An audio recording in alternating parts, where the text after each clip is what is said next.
I first met Simon Weisse, who was the model shop supervisor, when I interviewed him for this documentary, actually, in 2010, Sense of Scale.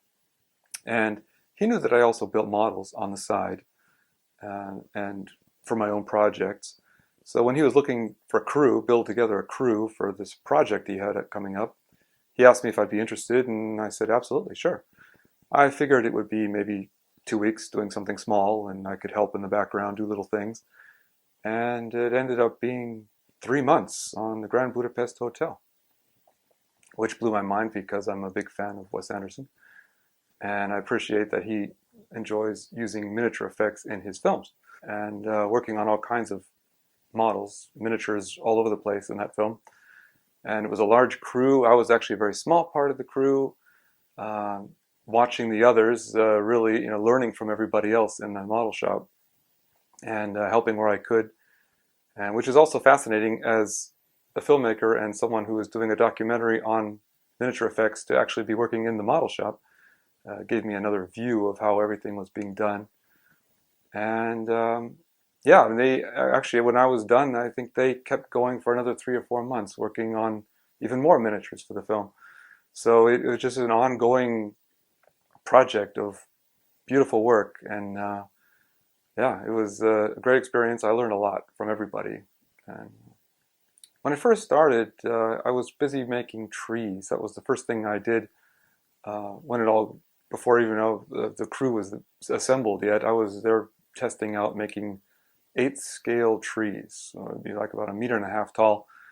And I made some out of balsa wood and just using twigs and leaves or from different bushes around Berlin. And on my way home, usually from the model shop at night, I would just take a plastic bag and just fill it full of snip off little branches. And made a couple trees, about 12 of them, just so we could do some tests. Frank Schlegel was the miniature effects supervisor, and he had come up with his own camera idea to ride the camera through the little forest, little skateboard wheel type rig.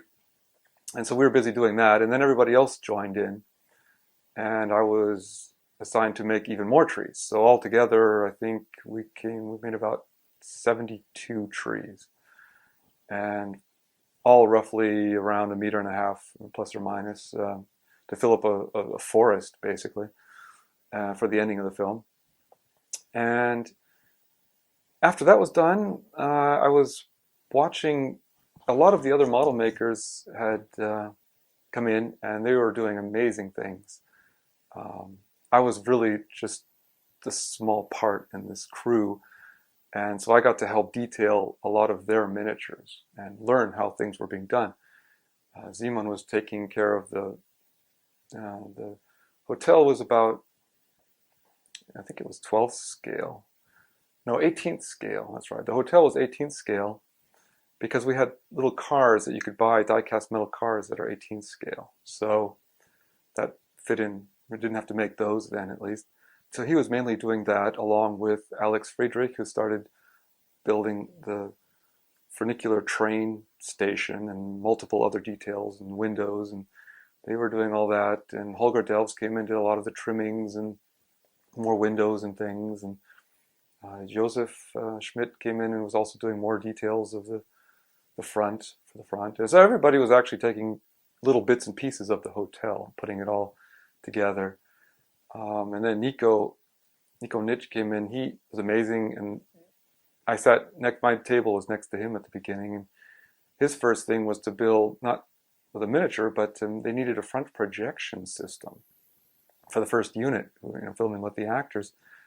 And so just he was carving metal and aluminum pieces and building this rig for the camera to shoot front projection, which was amazing and mind-blowing for me to watch. That sort of just built it out of nothing. And after that, he started building other miniatures, like the elevator tower that leads up to where the Stag is up. It's up on the hill. And even a functioning little elevator. He got that little, I guess it was about 12th scale, maybe also 18th scale. And amazing. It worked. Everything worked on the thing. It was just, you could film it live. And so that was great to watch. And then Geralt came in and started building the observatory, where I came in and helped do a little bit of rock work. And Peter, he came in and did the sort of like a pier, it's like a long piece of metal, structure that was in front of the observatory. And then Peter went off and did the train, which was great. That also very beautiful, I think 12 scale, and it changed colors a few times. It went back and forth, I think, different colors, but looked great, amazing. Um, yeah, and after the trees, I was involved with a lot of rock work. There was a lot of structures that needed these, we cut little stones out of floor insulation foam, which is thin, but you could cut it easily, rough it up with sandpaper, and just cut thousands of these little stones, stuck them on one by one to give them an interesting texture. That Simon showed me how to do that, and so I went off and did that on a lot of the different building structures that needed. Even the bridge where the train was going up at a 45-degree angle, and so all the rocks had to be set in a certain way. And the hotel, the rocks there had to look also a little bit different, a little more normal structure compared to the bridge, which was like rougher rock textures. And then the observatory also had a very distinct rock look to it around the walls. Yeah, and when that was done, for me, I went on to building some smaller wooden structures that get seen at the end of the film when they're going down the bobsled chase scene there, and you see them maybe for a split second. I had hoped actually that the bridge would have been seen. The camera was supposed to go underneath it, hopefully, but you only see it for half a second, and then it cut before it goes underneath it, which is too bad. But it was fun to make. And so I built a bunch of those. A lot of these wooden structures were made for the background, but I still added as much detail as I could. Alex Friedrich also made the cable car tram that you see in a few shots. I think there was only one of those made at about 12 scale.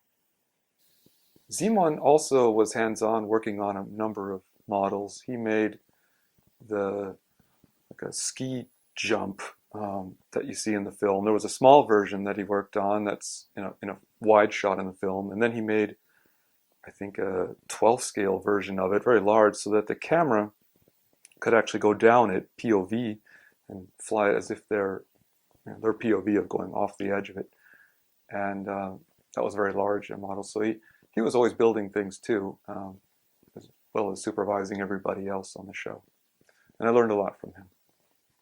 After I left, they kept going and made the 1960s version of the hotel, which is more the brutalist looking gray, very cement looking front for the hotel. And I came by to watch them film that and helped out there. That was also very fun and had a great look to it, that 60s version. Then there were the pigs. The pigs creeped in sort of a couple of weeks after, or maybe a month after I started. In the model shop, sometimes it just gets either stressful or there's a lot to do, and there's a lot of just fun sort of in-jokes that happen. And I actually found a gummy bear, since we're here in Germany, and stuck one on the Stag. There's like a little mountain that the Stag is sitting on top, and I hid one in there, which you don't ever see because it's away from the camera side, but it's fun to hide things in there. And anyway, these pigs, I don't know who first brought them in, might have been Josef, but they came in and landed everywhere. And we started putting them in all the models, and we're taking pictures. It just became silly and getting even more silly, and then it was just out of control. Finally, to the point where somebody put a pig head, plastic little pig head, on top of the hotel as a joke, just to see, like, well, and it's kind of funny, ha ha ha.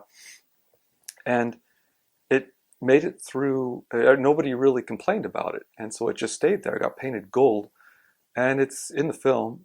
It looks great up there. Actually, it fits somehow in a weird way, but it was never supposed to be. And it just that was one of those funny moments where things, just out of fun, they actually end up in the film. Yeah, it's on the poster. You can see that if you zoom in. And so all the mountainscapes were carved by Alice, and there were other people coming in to carve them and paint them, but she mainly was doing a lot of the carving of those rocks everywhere, and that looked amazing. We were using this pink insulation foam for that, which always looked odd, and it was hard to, sometimes when you walked in, you saw this pink everywhere, really bright pink. But working off of a design for the hotel, black and white drawing, which was hanging on the wall, and very classical, beautiful style looking building. And at first, everybody couldn't imagine that looking good. It seemed odd to, after all the work making this beautifully detailed model and painting it pink. But then finally, there were more pictures coming in from the set, and as we were seeing the costuming and the live action sets and all these purples and reds and all these bright colors, it made sense then that the film was going to have a certain look to it. But I remember we all sort of were scratching our heads thinking, this beautiful model's going to kind of be destroyed by being painted pink. But it looked great. It fit into the film perfect and worked out great. So Alice also carved the Stag statue that you see in the film pretty prominently, and she carved that out of one solid block of hard foam.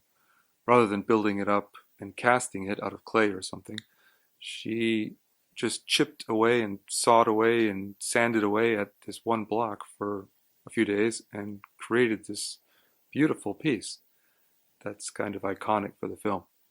After the models were made, Katarina came in and painted them. She was in charge of that, and I sometimes was able to help her as I was finishing up all my stuff. But yeah, she did an amazing job of weathering as much as we were allowed to, because some of the models weren't really allowed to look too weathered, and other ones were very weathered.